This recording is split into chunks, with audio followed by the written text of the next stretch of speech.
back, folks, to another Dundalk Preview. Myself and Alan are here to go through the card. We had a good week last week, Alan. 5 winners out of the 8 races.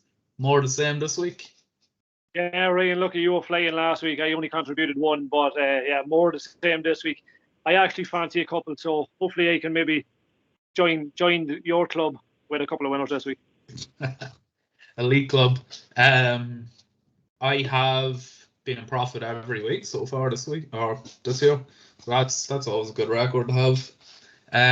We'll move into the first race anyway, Alan. It's the quarter 5. It's an EBF Fillies maiden over 7 furlongs. Anything in particular you're fancying here? Yeah, look, Ryan, I'm gonna shoot early in this, and I'm gonna put up the nap in the very first race in the night. I really fancy Lekro for Stacks, and Chris Hayes is going to be on board.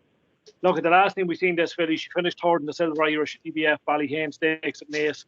The form of that race is a really solid look to it. The 4th, Unconquerable Keen, the 5th, Eriskay, and the 6th, Exquisite Acclaim, all come out and won on their next start. And then Exquisite Acclaim finished a good 4th in the listed Legacy Stakes last Friday night. Now, she's a lovely draw in stall 7. Even though she has to give weight away to some of the opposition, I think she's going to take a world of beating, and she should have very little issue breaking on maiden here. I am actually going against you, but I'm also following that Exquisite Acclaim form. Marza, Eddie Lynham's training. I think Danny Shee's on board, claiming £3. A good second at 40 to 1 to Exquisite Acclaim here at Dundalk. And like you said, Exquisite Acclaim came out and ran a good 4th in a listed race, wasn't it? Yeah. Marza has ran well, obviously, on the all-weather, which does give me hope. Didn't do too great on the turf, but I'm hopeful because of that all-weather run. You know, it was very good to come second. And it is a bit annoying that she's coming out of stall 13, but hopefully she'll be good for the money. We'll move on to 5:15. It's a 2-year-old maiden over 7 as well. I'm again going for Eddie Lynham. This time Chris Hayes is riding from Jack Rose, coming out of stall 5 on bottom weight. I think Dylan Brown and Modigal's on another bottom weight, but he's claiming, so that kind of makes that bottom weight. Jack Rose was 3rd behind Duke de Sesa, who ran the Group 1 since. Adonis was 2nd in that and has came 2nd since at Caron Park. I think the form has worked out fairly okay. And yeah, Jack Rose for me would be one I'd be happy to play with. Yeah, look, Ryan, I'm in total agreement. I think it'll be a quick double for Chris Hayes. Now, Jack Rose ran a very promising race last time when 3rd to Duke de Sesa, as you said.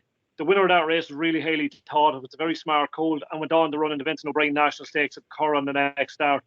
Now, look, as you mentioned, the form hasn't really worked out of the Duke de Sesa's race. Look, I'd say probably the surface might be the difference for Jack Rose. Has run a couple of races on softish ground.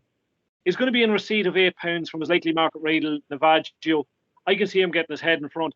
I'd say it'd be tough to keep out of the frame here, and wouldn't surprise me if it would be a quick double for Chris Hayes on the night. Yeah. And in the 3rd race, what are you fancying? You can kick us off here for the 3rd race. Yeah, the 3rd one, Ryan, I'm going to go. I think the Aidan McGuinness team are going to arrive here in flying form. They had a massive victory at the weekend in Longchamp, winning the Prix de l'Abbé with a case of view. And I think War Hero is going to give them a very good chance of getting the winner on the board. Look, at this horse needs everything to drop pretty much perfect. Now, I've looked through this race 3 or 4 times today, and all I can see is an absolute bucket load of pace in the race. Fly Girl, Ramon de Loria, they both like to go forward. And if they set a sear and gallop, it's going to set it up for one of the closers. Now, this horse is really well handicapped, having won off a mark of 84 back in January when he got better of Eglish. He gets in here off 75. Things are going to fall right. He's a massive each-way proposition here in a tricky enough race, but he'll be very tough to keep out of frame. Yeah, I'm going against you here. One you actually mentioned there that goes a serious pace, Fly Girl. Luke McAteer was claiming £5 for James McCauley. I thought this was fantastic at Bellystone. And Bellystone form does kind of tend to work out Dundalk quite a bit. You know, I was very impressed with Fly Girl. That first race for Hilltop was at Bellystone. She just made the run and she went clear. Very impressive. I know you were impressed with it as well. Yeah, look, hopefully goes back-to-back 2 wins. I think she's up £8 for that. But Luke McAteer claiming 5. I'm happy to play with that. The 4th race, Alan, tough we race this. Lots of chances I again going for them colours, Macaulay's colours. Sister Lola, Sam Ewing's claiming £5 off this one. She again should have completed the hat trick at Bellewstown, but I don't know, probably just went a bit too early, unfortunately. And I do think she could go in here. She has ran well at Dundalk. She's won here plenty of times before in Lynham's colours and even in James's colours. Uh, Lynham has a horse here, one that I absolutely love. You'll notice plenty times I've mentioned it before. Major Power. Shane Cross is riding that. The only thing for me with Major Power is a bit of a conspiracy here for you. Major Power has never won in a stall lower than 8, and I think he's coming out of 5 here. So that is completely putting me off. Bit of a conspiracy, bit of a thing for me, but yeah, look, I'm going Sister Lola. Maybe an each way play rather than a straight win. Yeah, look, I had a look through this race. Sister Lola's definitely stepping up in grade. She probably have to improve again to contend. The one for me, Ryan, I'm going to go for Aidan McGuinness again for another quick double on the card. Dream today was a massive eye catcher when last seen in the all-weather, finishing 4th behind Angel Palm. Actually in the Bow 1 race and Mourne handicap back in the 15th of August.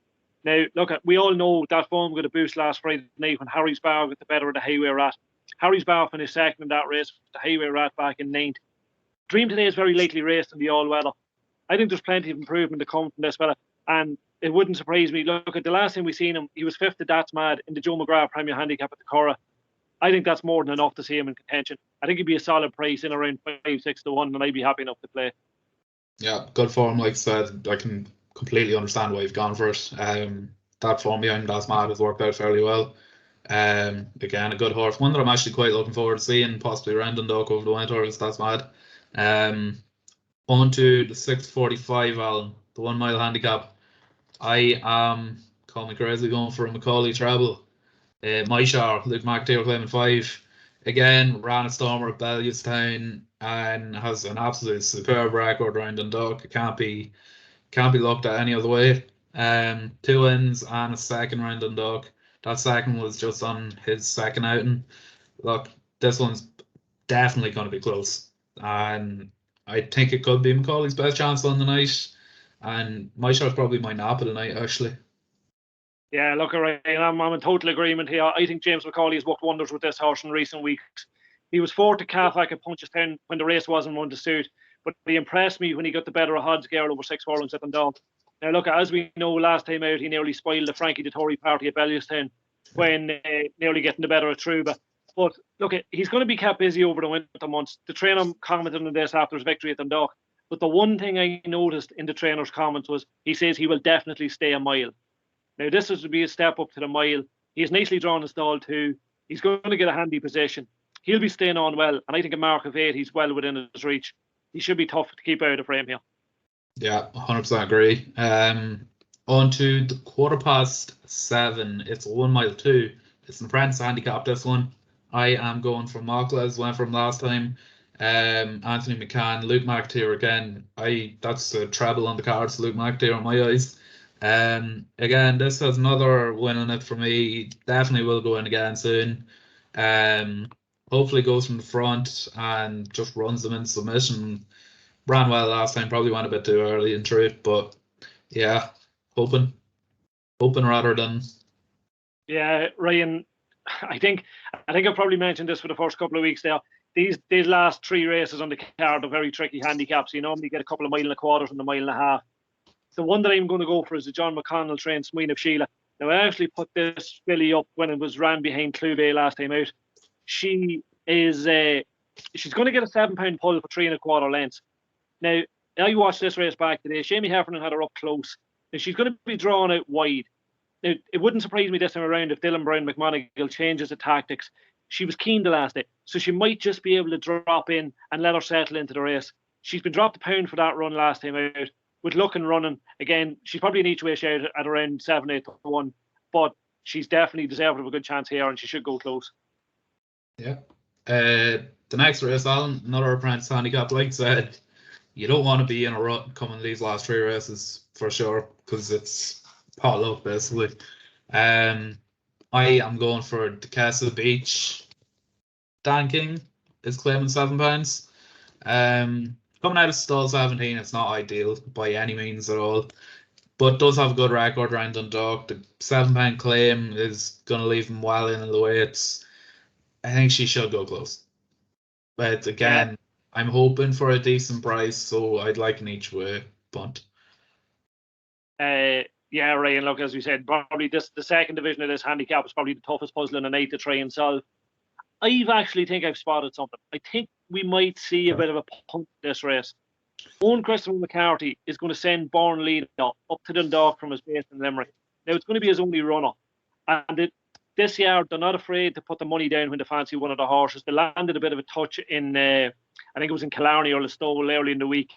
Now, if Smina Sheila was to flank the form from the previous race, seen Born Leader finish behind Clew Bay. Now, she wasn't beaten too far. She has some solid form with trade by Hughie Morris in the UK. And if she gets anything like that form, she could run a decent race. Cian McRedmond's going to be on board. She's drawn nicely in stall 4. I'll keep a very close eye in the market because this could open in the mid-25s, 33s and could be smashed up. I definitely think there's going to be a wee touch in this. She looks nicely weighted. Keep a close eye in the market. Macaban City's not going in this race, Alan, is it? I see Macaban City's in as a reserve, Ryan. If Macaban City happens to get in and pulls a nice draw, that, I think it's, what do we say, a mile and a quarter. Yeah. We recorded in the mile last week. Macaban City's going to pop up one stage soon. Don't worry about that. Yeah, definitely not worried about it. Fully deserved when it does happen. The final race of the night, 1 mile 4, again, our handicap, not ideal, but I have gone for Joseph O'Brien's Dylan Brian McMonagall's Clement Tree, Rock Chant. This one at Cork in July hasn't been seen since, which I thought was quite interesting. Definitely will be interesting to see the step up and trip. Ran over 1 mile 2 last time, so going up 1 mile 4 here. Was quite game that looked like it was going to get past, but then found a bit more and ran on. So I think the 1 mile 4 should be grand for it. Yeah, I'm hopeful again rather than confident on this one. Yeah, I'm going to go for the power combination in the last race with Willie Mullins and Colin Keane teaming up. Now, as we all know, Colin Keane's mad to get. He's trying to break that record of Joseph O'Brien for the most winners in the season. He didn't do it today, which is Wednesday. He's going to Thurles on Thursday. It may be that he comes to Dundalk at 8:15 on a Friday night to try and get the last one. Yeah. But Swift Fairdick now is my selection this race. This colt has kept a bit of mixed form on the grass in recent months, but it's kept some good company. Now, if you look back through his form, he was third at Grandmaster Flash, off a mark of 76 in March. He gets in here off a mark of 72. He won his maiden here by 5 lengths under Colin Keane, returned to something like that form. Again, a bit like Owen McCarthy coming up a long way. Willie Mullins only sending up one runner on the night, and it's going in the last race. I'd say with luck and running, this will definitely go close at a decent price. Yep. Throw up Dundalk, then I'll nap next best each way. Yeah, right. Look, I'm going to nap Lekro in the first. I think she'll stand out form. She probably should be in around 2-1, 3-1. I think she's going to be very hard to beat. My next best on the night is going to be My Show. I think James McCauley's worked wonders with this fella, and I think he'll be very, very hard beat. And I'm going to go for the each way being Born Leader in the 7:45. Any of the followers that like to look for something over a big price overnight, keep an eye on this now on Thursday evening. See what price it opens up. Take the big price, because it wouldn't surprise me if we see this hammered in the bet. Yeah, your next best is going to be My Show. Really fancy the horse. Absolutely love him. Think he's going to be quite a good performer this winter. Next best, I am going to go Jack Rose. We both went for it in the 5:15. Again, like I said, that form, it's not bad. The winner of his last race obviously went in for a Group 1, so has something about him. Each way, then, going to go Sister Lola. Hoping that she's a good price, but again, she's probably the one I'd fancy the most as an each way bet. Yeah, just one other thing, Ryan, as I normally do when we discuss this. I'm just going to mention one horse for the weekend. I know you can't wait to see Newton Abbott on Sunday. Brave Man's Game is going to make his debut over Fences. Look, it'll probably be no price. The thing for me is as slow as an old boat. But when you go for 3 mile round Newton Abbott, this fella's going. You could see a bit of an exhibition. Just something for people to keep an eye on. If you make a few quid at Dundalk, maybe play it up on Brave Man's game at about 1-3, 1-4. Yeah. Well, that didn't work out for us this week, did it? Tarnawa, unfortunately, getting beat by an 80-1 shot, which was a bit heartbreaking, wasn't it? Yeah. What about yourself? Do you betting for the weekend, Ryan? After the weekend, I do like Port Stanley. Very frustrating horse. Runs at Leopardstown in a beginner's chase. So fell last time when it was looking like it was going to hack up, but I hope it doesn't. I hope it doesn't run at Leopardstown, Ryan, and us going to Ferryhouse. oh, did I say Leopardstown? The Ferryhouse, what I meant, yeah. Yeah, no, Ferryhouse, Port Stanley. Second race, very frustrating horse, like I said. Hopefully has a smooth round jumping, won't be far off. Yeah, that's my kind of nap of the weekend outside Dundalk. Obviously, Brave Man's game too. I can't not like it. Like, yeah. Anything else you want to add, Alan, or have we? That's it. Look, if anyone's looking to have a crack with us, we'll be on course at Dundalk. We'll be joined by Dean, and Martin will join us as well. So if anyone wants to see us at Dundalk on Friday night or at Ferryhouse on Saturday, make sure you come over and say hello. And sure, we might get a winner or two with you. Yeah, we're both going to be there at both of them meetings, like you said. Yeah, that's it from us. Be sure to like, share, and subscribe this video.